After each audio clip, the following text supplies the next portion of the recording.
Hello, Taurus, Sun, Moon Rising, and Venus Signs. Kamusta kayo? Sana po nasa mabuti kayong kalagayan. Welcome back po sa Star Tarot. Kung bago kayo rito, welcome din po kayo. Please subscribe, like, share my videos, and leave me a comment kung nakaresonate kayo. Thank you. So, tignan natin kung ano yung mga messages para kay Taurus. We have the Clover. Ayan. So, this is swerte, no? Dadalawin kayo ng swerte ngayon, Taurus. This is a card of luck, no? Si Clover. So, yung swerte na to, no? Pwedeng maghahatid dito sa inyo ng kaperahan. That is, pwedeng swerte ito pagdating sa inyong money, career, and finances, mga transactions, business, mga ganon, ano? Kaya, good luck sa'yo.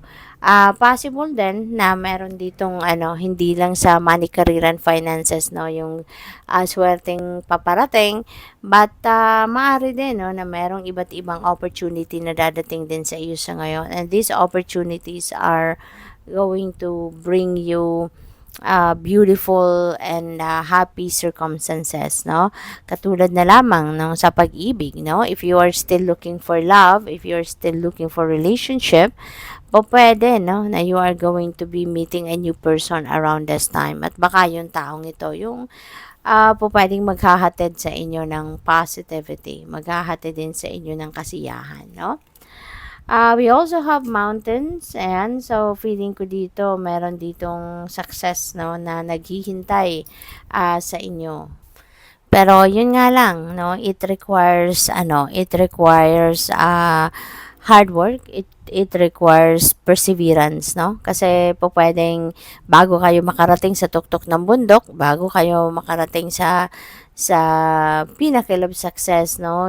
Maari, no, na meron ditong mga kahit pa paano may mga konting challenges, may mga konting mga obstacles na pwedeng ma-encounter kayo rito. Kaya talagang yung tagumpay natin kailangan pagtrabahuan, 'di ba? So there are going to be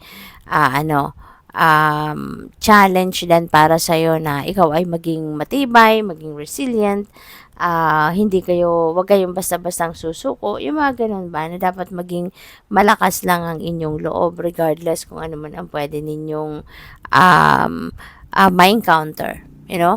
Kasi normal yun bago natin ma-experience yung tagumpay, talagang meron tayong pagdadaan ng mga hirap, meron tayong pagdadaan ng mga challenges, no? But kaya mo yun, no? Makakaya mo yun. It looks like, parang easy, it's not super easy journey, but parang ganon, no? Parang hindi ka masyadong mahihirapan dito sa kung ano man ang goal mo na gusto mong ma-achieve dito, no? Basta balanse lang ang lahat, no? Kailangan din na kayo ay, alam mo yun, hindi lang yung kung ano yung tina-target mo rito, yung pagfo-focusan mo, but also yung sarili mo din, lalo-lalo na bibigyan mo din ng oras para makapagpahinga. You also need to do some kind of rest, no? Kailangan mo, no, na magpahinga, kailangan mo na iwasan, no, na dumating kayo sa point na ma-burnout kayo, kasi that's not going to help you succeed, 'di ba? Kung kayo hirap na, pagod na. So we also have 3. Ayan, so parang strong foundation, no, dito yung pag-e-effortan mo in terms of finance, in terms of source of income, you know, yung parang ito yung isa sa mga major areas na pagtutuunan mo ng pansin. You're going to lay a solid foundation, no, sa kaperahan ninyong aspeto, sa relationship, 'di ba, sa ninyo, sa pagpapamilya. Pwede nang iba sa inyo dito is going to start family, no? Baka ang iba sa inyo magpapakasal pa lang, or ang iba baka mag-aanak na, meron ng mag-welcome na ng bagong baby, so pwedeng may ganon, or pwede rin, no, na you are going to focus on your good health, no? Maaring ito din yung inyong pagfo-focus na magkaroon kayo ng vitality, yung kalusugan ninyo, ma-maintain ninyo or talagang mas galingan nyo pa ang pag-aalaga sa inyong sarili, na maging healthy kayo lagi. And hindi lang physical health, no, kundi even financial health, pwede rin na yan ay pagsisikapan ninyo, no, na ma-maintain ninyo yun or marating ninyo yung yung magandang kalagayan, no, sa pangkaperahan din ninyong aspeto. O pwede rin na merong additional income dito, no, na dadating, yun din na napipick up ko. Baka meron ditong additional racket or pagkukuha na ng pera, and this signifies growth as well, diba? Maaaring sa ngayon baka meron nga kayong additional na source of income, or maaring merong financial gain dito na dadating, or abundance, no? Magkakaroon na kayo ng abundance. So, tignan natin kung ano pa ang ganap for Taurus.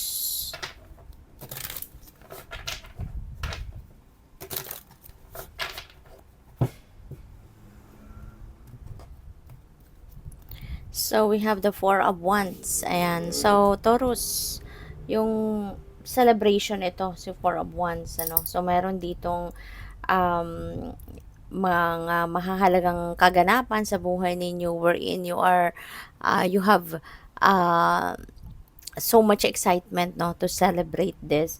So, pwedeng pwedeng achievement ninyo ito, pwedeng achievement ng pamilya ninyo, or pwedeng pansarili mong achievement, and you want to celebrate it, no, with the rest of with the rest of the family, or with the rest of friends and family.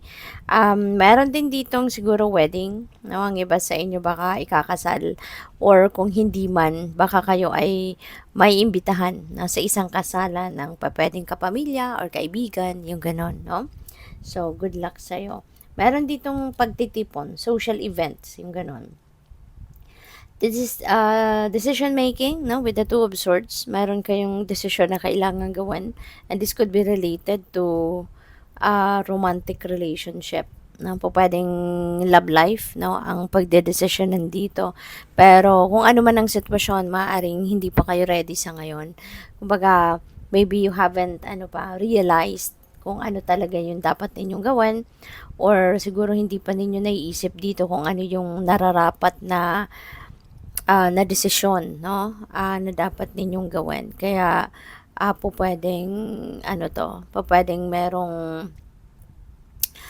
kaguluhan sa inyong isipan, no? Maybe you are still confused, maybe you are still in yung bang nasa fork in the road kayo, no?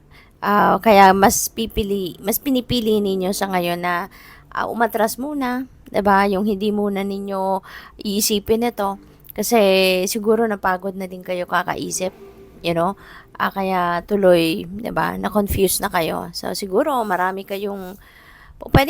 kasi kayong impormasyon, na hawak, maraming detalye, maraming impormasyon, and maaring yun ang mas nakadagdag pa lalo ng confusion ninyo, no, yung dami ng kaya hindi muna ninyo to iisipin for now. Parang gusto mo muna na mag-take a break.